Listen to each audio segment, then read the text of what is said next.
Sydney Luff was 24 years old when she posted one simple Snapchat. She was ready for her date. But that date would be the last time anyone saw her alive. Sydney lived in Lincoln, Nebraska. She was quiet, kind, close to her family, and working at Menards while trying to find her place in life. In November 2017, Sydney matched with a woman on Tinder who called herself Audrey. But Audrey was not her real name. Her name was Bailey Boswell, and she was connected to an older man named Aubrey Trail. On November 14th, Sydney met Bailey for the first time. Before meeting her, Sydney reportedly asked if it would be just the two of them. That detail matters, because Sydney was trying to be careful. She wanted to know who she was meeting. The next day, November 15th, Sydney agreed to meet Bailey again. Before leaving, she posted that Snapchat, saying she was ready for her date. Then she left, and never came home. The next day, Sydney failed to show up for work. Her family immediately knew something was wrong. This was not like her. Investigators began tracing her phone, her messages, and her last known movements.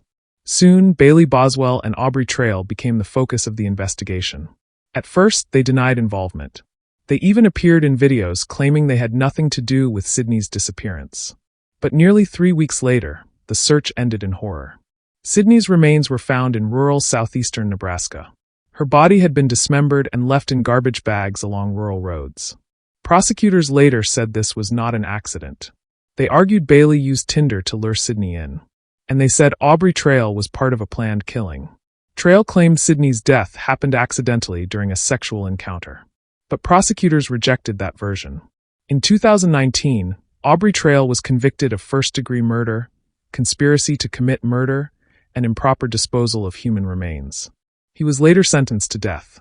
Bailey Boswell was also convicted of first-degree murder, conspiracy, and improper disposal of human remains.